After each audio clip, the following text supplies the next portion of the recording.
this buddy of mine has watched his marriage disintegrate in the last 5 months after 30 years. 30 years and 2 daughters, one grown, both of them grown. I guess the youngest is 19 now, so she's knocking on that door right there. And you know, it's tearing him apart. It's tearing them apart. You know, his oldest daughter is young in marriage, and they're wrestling with what it means to be married, and what kind of marriage they're going to have, and so on and so forth. And his parents were living with them, and his wife's parents were, mother was going to come stay with them. So then that changed the whole arrangement for that. There were dreams that they had about their future, you know, that they were going to, that was going to be a part of their retirement that had to die. You know, I mean, it's been tragic. It's been tragic. And so, you know, he calls, and he and I get to talking, and you know, I ask him how he's doing, and he asks me how I'm doing, and we both kind of echo Paul to each other, you know, pressed down but not crushed, confused but not in despair, struck down but not destroyed. Well, after being reminded of my wounds,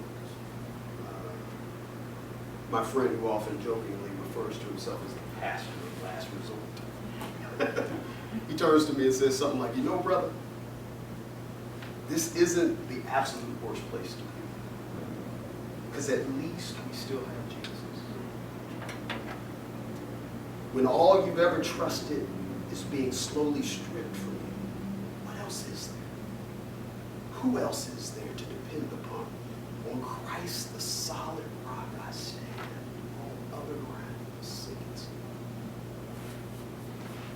And you can't let your intellect rob you with that.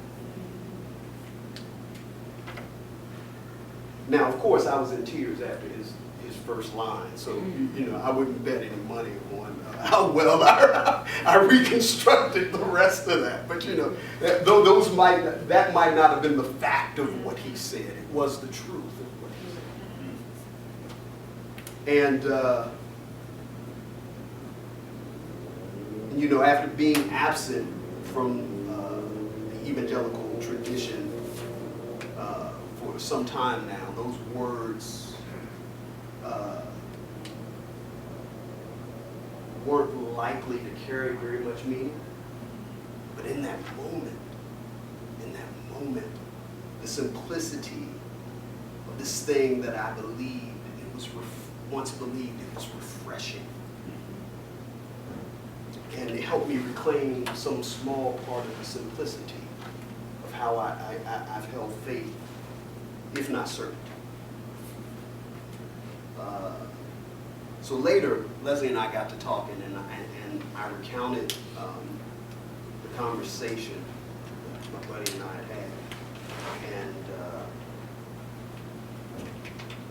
had. And Leslie asked me if I still believed in Jesus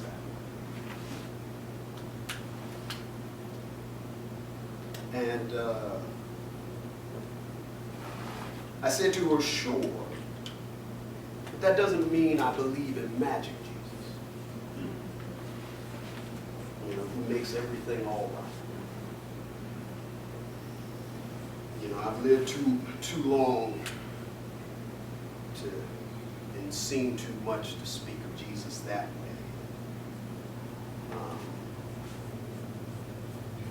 And you know, besides, I don't get the impression that our ancestors, when they talked about giving me Jesus, we're talking about magic Jesus. I mean, you got to think about it. You know, in the midst of slavery, you know, you weren't deluding yourself into believing that somehow magic Jesus was going to show up and everything was going to be something. That just wasn't happening. But we still sang that song. When I am alone, when I am afraid, when I come to die, give me Jesus.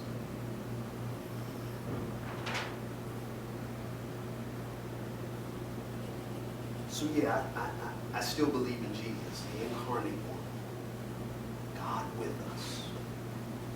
That linguistic proxy that we use to speak of a truth and a reality that exists beyond our circumstance. That Jesus, who in the midst of the onset of darkness that was going to be his death on the cross, still thought it important to acknowledge his betrayer as friend. That Jesus is worth it. That Jesus is worth believing. And that, in essence, is about all I have to add to the conversation that we started last week. The rest is kind of just commentary.